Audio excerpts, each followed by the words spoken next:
Hey there and welcome. We're about to dig into something pretty amazing, something that's hiding in plain sight in the words we use every single day. Get ready to see how one tiny, simple word can pack a whole universe of meaning inside it. All right, let me kick things off with a question for you. Think about it. To chat with a friend, to explain something new, or, just to get by. How many words do you actually need to speak English? Are we talking thousands? Tens of thousands? What's your guess? Okay, get this. What if I told you the number is 850? That's it, 850. And no, that's not just some random number I pulled out of a hat. It's actually the foundation of a system that's all about, well, incredibly powerful communication. So this system has a name, Basic English. Now, when you hear basic, you might think limited, right? But the whole point is the exact opposite. It's all about showing that with a super carefully selected toolkit of just these 850 words, you can pretty much build and say anything you can think of. It's wild.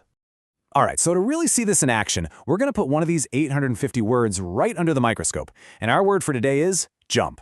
I know it sounds super simple, maybe even a little basic, but trust me, you're about to see just how much heavy lifting this one little word can do.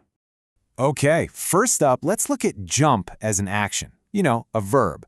This is where we see the word in its most lively, energetic state. So, like any good verb, jump changes its outfit a little depending on who's doing the jumping and when they're doing it. You've got jump, jumps, jumped, jumping. It's these tiny little changes that, honestly, unlock its massive potential. I mean, at its heart, the meaning is dead simple, right? To jump is just to leave the ground. You push off a surface, you're in the air. It's the first thing that pops into your head, a plain and simple physical action. But check this out. Watch what happens when we just add a couple more words. He jumped for joy. Boom. All of a sudden, it's not just about physics anymore. It's about pure emotion. That physical action now has a reason, a why, and that why tells a whole story. And the meaning keeps shifting depending on what comes after it. You can just, jump all by yourself. Or you can jump over something, a puddle, a fence, whatever. That one little extra word completely flips the context of the whole action. And just when you think you've got it figured out, the meaning takes another twist. See, jump isn't always something you choose to do. It can be a total reflex. A loud bang, someone sneaking up on you, anything that makes you go, whoa, can make you jump. So the same word now covers surprise, or fear, or shock.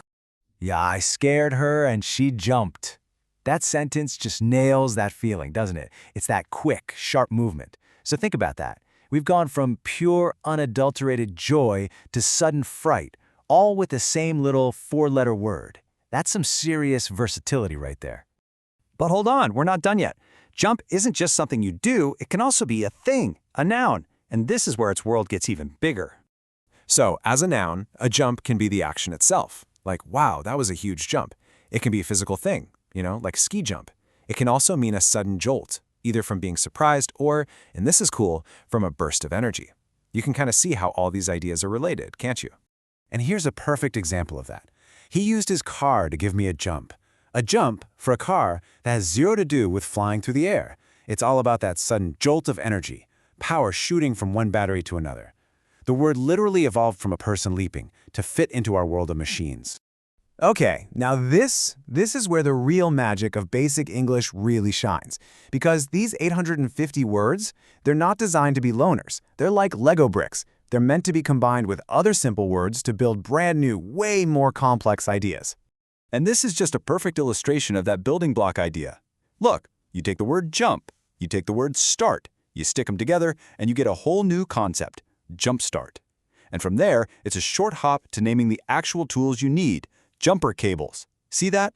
One simple word just grew into a totally specific technical term. And it just keeps going. We build entire phrases that become part of how we talk, like jumping in with both feet when you're committing to something.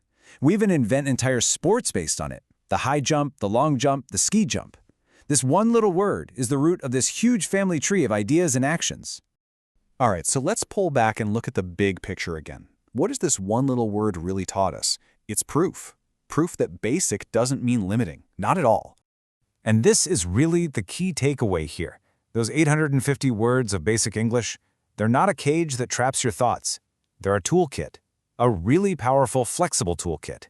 Think of each word like a Swiss Army knife, able to do a dozen different jobs. It's a system that doesn't want you to be simple-minded.